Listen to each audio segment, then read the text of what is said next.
Hey guys, welcome back to the Wellness Hustle podcast. This is your host, Dr. Neville Campbell. I'd like to thank you guys all for tuning in and watching so far and really just enjoying the episode, commenting and sharing your thoughts on our direction. So typically I'm speaking to established entrepreneurs, people who've been out there doing it for quite some time, and folks are asking them or wondering how did they do it? How did they navigate the terrain? How did they weather the storms to get to where they are now? Today, however, our story changes just slightly. We're not talking to a well-established business owner. We're talking to a newer business owner who's just really tackled the idea of starting a business and going through the initial growing pain phases. But not only that, weathering those storms, fighting, pushing, pulling, and creating something each and every day, building a team, building a community, and also carving out success as he goes. Ladies and gentlemen, today we're going to touch on themes such as fitness, motivation, inspiration, themes such as what drives and pushes people beyond their breaking point. We will be talking to today David, Brito, accident professionals. Man, welcome to the show. Thank you so much. Thank you. David, I've known you now for about a year and a half. Every time I see you and every time I have a conversation with you, it's like I'm more and more enlightened. I'm more and more encouraged. I am more and more inspired. Why? Because I feel the energy. I feel, I can see the excitement. I can see the desire. It sort of reminds me of sort of when I started out and when I started my journey and what I was trying to do. Tell us a little bit about who you are, David, in terms of your businesses currently. How did you come to this point of being at this place for the companies that you currently own? Well, man, it's been a journey for sure. I could definitely tell you that when I started, I didn't know what I was getting into. I was working at Quick Trip studying economics, and then I had a friend that told me, hey, come and run marketing for me and help me get into the Spanish community. So it was a chiropractic office at the time. And I remember those 5 years of that journey, man, beat the ego out of me in the sense of I understood business through a different lens, different from what I was learning in school. And a lot of this it becomes spiritual at one point because you have to learn to cancel out the noise. And you also have to learn to not go with every opportunity that comes into your direction. And I actually left PI for about a year and a half. And I helped a lawyer build his criminal practice for a couple months. And again, God's path is incredible because he brought me back to personal injury. And I started realizing that a lot of law firms needed help with marketing, PR, understanding the metrics, understanding how to set proper KPIs, and also understanding the community building. Because a lot of agencies want to sell different plans, different ideas, different concepts to people, but they're all selling one part of the funnel. They don't want to give you the secret to success in marketing. And I wanted to make it mainstream. So Accident Professionals was a concept that I started with my partner, and we pretty much took it from having no clients, no staff, to now we have about 50 people on our team. And we're in the community every day because that's where we need to be. Transitions me into other spaces where now my other company, Beyond, is also focusing on building the traditional model, which helps people take that model internally and build out with the right KPIs. So I would say most of what brought me to this point was giving people the truth, giving people the ability to be able to have what they want without being sold onto something that won't give them what they truly need, right? And in this life, right, we're always chasing wants, right? Because we want this, we want that, we want to do this, we want to do that. It's a lot of ego things. But the true needs are what we need to apply ourselves to. And it's crazy because when I met you, I remember seeing this guy at the gym, and he was running around doing his jump rope, his tricep extensions, doing different movements. And you said energy. But when I felt your energy, and I asked Brooke, like, who's this guy? Like, the guy's shredded, right? And at that point, she's like, he's in the same space, David. You need to talk to him. And I'm telling you, man, since I met you, I don't think I saw anything else but a person that's living life a mentor. I look up to you a lot, more than you know. And I am a person that's establishing himself as he goes. But keeping people like you in my life has been changing in a positive way. So I'm always wanting to say thank you for this moment. And thank you for allowing this. And thank you for being the person you are. Folks, thank you so much, David. I don't even know how to respond. I'm a little bit choked up, to be honest with you. Thank you so much. It's been a journey, and I think we have connected on a few themes that has really resonated with us. From a place of, I don't like to talk about this, but sometimes I do need to talk about it from a place of, lack of direction and homelessness to where I'm at right now. And sort of, what has kept me along the path. People see the final product. They see sort of where Dr. Campbell is now. They see, everything that comes with the current Dr. Campbell. But what people oftentimes don't see and don't understand is that journey. Right, the what I encountered along the choices that I had to make along the way, how I decided to lean in, and what made me lean in. And this is a great segue into sort of the next thing that I'd like to talk about, as you and I discuss so often when we're at the gym helping each other, is our love for anime. Oof. Right? Let's talk. People say anime is for kids. If you had to respond to that, what would your response be? And this is the response I give everyone. I give it to my staff all the time. And actually, when we started our journey this year, I made them watch a clip from Black Clover. And it talks about... Great one, by the way. A character named Asta who had no magic, right? Yes. And everyone else in the kingdom had magic. The way I interpreted it was he didn't have opportunity. And his one magical power that prevailed over all magic powers was the passion to never give up. Mm-hmm. So when people ask me why anime, I tell them, you read the Bible, you can read different types of religious texts, but truths exist among us. Yes. And the way that the truths are told through these types of animations for my type of learning, it impacts me significantly. Because then I can see the truth that's being told through each episode, whether it's solo leveling, yes. whether it's Naruto, Dragon Ball Z, the archetypes of the characters. Right. My favorite of all time, Jujutsu Kaisen. Like, there's different types really? of, yes, there's different animes that speak to you. And on your journey, I would want to ask you, in your lows, in your moments of, am I going to make this month? Or am I going to get to that point in my journey? Was there any anime that resonated with you that kept you locked in? Absolutely. And I'm excited to talk about anime, guys, because anime not only guided me, but saved my life in so many different ways. And I really have to be honest about this, because there's some tough times. There's some difficult times. There's some times that I thought I wasn't going to make it, and that I thought that I didn't have the strength, the courage, or the support to push through. When I was in medical school, when I was in residency, there were several times that I thought that I was going to give up. And having watched Naruto, that took 15 years of my life, by the way, because I was the person, like a fiend, waiting every week for the next episode. And I used to be so upset when they would skip a week, especially leaving you at a cliffhanger when it's just about to get really good. They skip a week. So this was before you were, I was really just waiting on each episode, because it really took me through some difficult times in my life. And so if I'd say one anime that I resonate with a lot, at least resonate with my generation a lot, it has to have been Naruto. And Dragon Ball Z, of course, but Naruto, because the struggles that he went through, right? Being rejected, and over time having to prove himself.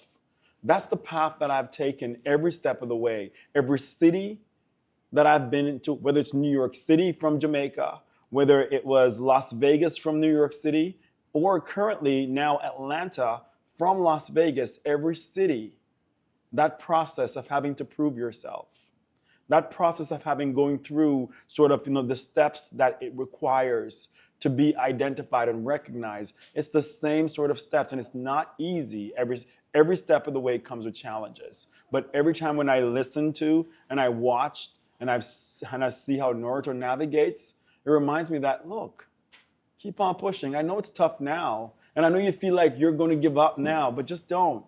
Just a little more, and a little more, and a little more. And you'd be surprised, just by giving a little more each time, when you look back, how far you've come, how much you've overcome. And so, again, I don't subscribe to the idea that it's for kids. There's nothing in anime, especially the ones that we currently watch. This is not Tom and Jerry. No, this is deep meanings, faith, spirituality, love, hate, hatred, revenge, regret.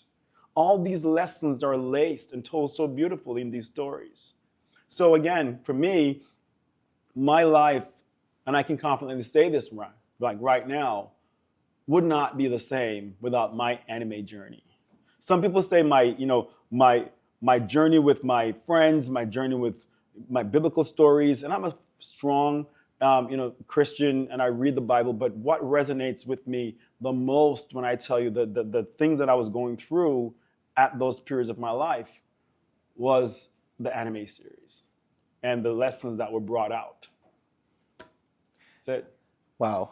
Well, my next question to you, and I know this is I love this. your podcast, but there's a quote that I think inspired me when I heard it. I told a lot of people. And side note, guys, whenever I tell people about you should watch anime, I tell them about this doctor who owns, practices in Vegas, is now taking over Atlanta. And they're like, what do you mean? So this is something that even successful people watch. Of course. Of course, guys. So my question to you is, yes. What is the difference for you in this saying? Yeah. Dying to win and risking death to win are completely different. So How?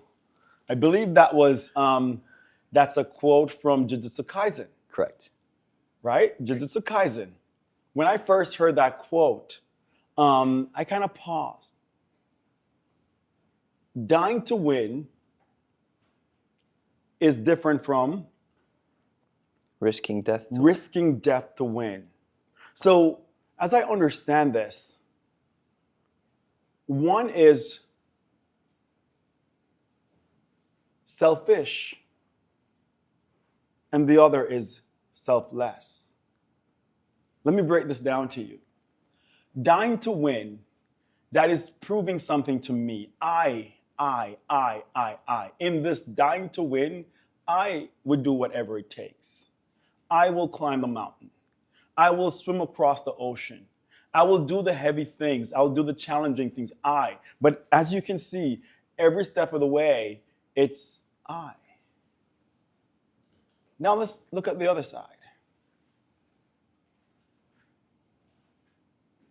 Now, when you look at the other part of that quote, and let me hear the other part of the quote really quickly. Risking death. Risking death to win. You're doing that for the greater good. You're risking something to win, not because of you now, but you realize that there's a greater cause. And I think that's the message that they were trying to convey here, that when you approach this, right, if you're dying to win, then your motive is slightly off. But if you're risking death to win, then your motive now must be aligned with the greater good. Who are you dying to win for? Why? What comes after this? And I think it's tied into purpose, right? So when I heard that quote, I paused initially and I said, what is it that the writer is trying to convey here? There are different approaches, and people take on things from different angles and vantage points. For me, I chose the latter. And that's how I've built my life. That's how I've built everything that I've done, from whether it be starting practice, moving to a certain place, developing a community. It was never about the me. It's about the community. Who are we taking? Who's going? Who's coming? Who can we get to come along with us? Because God knows we can't do it alone. And even if we get there and we have everything, we can't use everything. It's not fun when you're there alone. Take everybody with you. whoever wants to come. It needs to be the community. Amen. David, so talking to you, man, and seeing how you're navigating whether Case Pro or Accident Professional is your current businesses right now, where do you see things in the next 5 years with the businesses that you're currently running? It's funny that I've been thinking about this over the last few weeks, really. And where I see this going is I want to provide solutions to anyone, new lawyers, older lawyers, new providers, older providers, because I noticed that there's a common trend in these practices, and it's the human decisions. We're not playing with just anyone. We're playing with lives, and we're not playing with that. We're trying to make sure that we're impacting lives the right way. And it's funny, I heard a few days ago, I was talking to a mentor, and he was telling me that regardless of the problems, the systems need to align for the greater purpose. And what I realize is that this business, this industry needs more automation. And what I want to push into this market is the understanding of how to automate your business through processes. And I think taking away the wheel's been created. We can agree to that. Law firms have successful practices. Morgan has built Litify. We have different companies for case management solutions. But when they sell it to you, they give it to you in a box. It's kind of like you have to put the Ferrari together. Right. I want a turnkey solution. That's all I want. What I've been reading, what I've been seeing is the data in each of these companies and where human decisions can affect the overall goal. And adding AI into this space the right way, with the right data, in my opinion, is how this business can transform not just our business, but the lives of the people that are in our hands. Gotcha. Right? You're a provider. We've seen a lot of lawyers here. And in my opinion, how you do one thing is how you do everything. So if you're living with intention, your goal should always be to give the best to your clients, to your customers, because they have lives. They go back to their wives, to their kids, to their home at the end of the day, right? And if we're making their journey easier, manageable, then we're doing our job right. And I think among all the greed, among all the things, the shine, I want to be able to put things back into place so people could have a better time in this industry. Personal injury is not as bad as people make it seem, but it's our responsibility to keep the community clean, right, and represent justice. Because at the end of the day, although they say you're in good hands, you're still paying that premium. Right. And it's our job to make sure that as we're paying these premiums, we can get what we need when it's needed. And that is the goal. So, thanks for sharing that, by the way. Well said. Thank you. What is one thing now, or a few things, that you would say, recognizing that that is your 5-year goal? What will you do tomorrow to move towards that goal? Tomorrow. Next week, next month. It's being worked on currently. Okay. And learning about the technology that we have around us is an everyday goal for me, right, where I want to understand whether it's through different language models that already exists, which are the best ones to integrate depending on the software that people already use. Right. So the goal right now is to continue to digest the data that we have, continue to improve the language models we work with, so that way within the next 6 months, we could have our beta test to give to people so they could try it out themselves. And this is something that we've been working on for, I would say, if I'm a quiet guy, it's something I've been very quiet about over the last year. Because I want to make sure that regardless of where we're at in 6 months or a year, we're continuously improving it. It's kind of like a system. You have to continuously update it. Because as you grow, you're going to need to find a different way to figure out where the holes are. Mm-hmm. And I rather have a robot in this situation be able to keep the emotional side out of it and tell me what I need to know. Gotcha. So that way it can be good for the business. All right. So sure, you can't do this alone. I'm assuming you have some sort of team that's helping you to build this. How do you construct your team? Oh man, it's a good question. Well, Mindset's key here, and intention. I don't want someone that is going to work with me to just do something to do it. Every team member I have, whether it's Gabriel, whether it's Amy, whether it's Gotti, whether it's Luis, whether it's, Chris, everyone that's in my life right now has a purpose. They have an intention in this game. And how we communicate that goal is pretty much how I would like to see the team flow. Because every Friday we meet, we talk about what didn't work, what can be done better, what did work. And we're continuously updating our processes for those reasons. So each person here has to have good intentions. And I want them to abide to the culture. The culture is push past your limits and never give up. And sometimes they may hate me for it. But at the end, we all come down and we agree that this is the way to move forward. And I think alignment right here and right here is what helps me. And I cannot do this alone. And I will tell you this isn't me. That's why I don't brand myself for AP. That's why I don't brand myself for any of my companies. Because it's never been about me. But it's about the people around us that can help us make the difference. That's how I pick my team. Ladies and gentlemen, there you have it. David Brito, the guy that I met in the gym, going hard, going after his physical fitness sort of dreams, at the same time constructing companies behind the scenes and building an amazing team to help him to deliver the quality service that he chooses to deliver for this market here in Atlanta. I can't be more impressed with you. And like you said, a mentor, mentee, I'm watching, man, and I'm proud of what I'm seeing. The world is your oyster, right? The sky is the limit. Right now, we're only limited by our minds and our mindsets. The same mindset that you and I connected on, pushing beyond, pushing past the limit. The same anime mindset, see, that we have talked about so many times. In some strange reason, I think this is what it takes. The people who can be or choose to be the heroes. Not all are called to be the heroes, but the ones who are called, that responsibility is great. It will come with a lot of challenges. And I can see challenges in your way. I'm not gonna lie. I've been on this journey for many years now in business, and it has not been easy. So if I'm gonna sit here and say the level of success has been a breeze, it has not. But some of us are called for that. And I know you are, man. Thank you. Let's do this. 5 years, 10 years, 15, whatever it is. 20. Step by step, 20, 30. Lock in. The legacy will be timeless.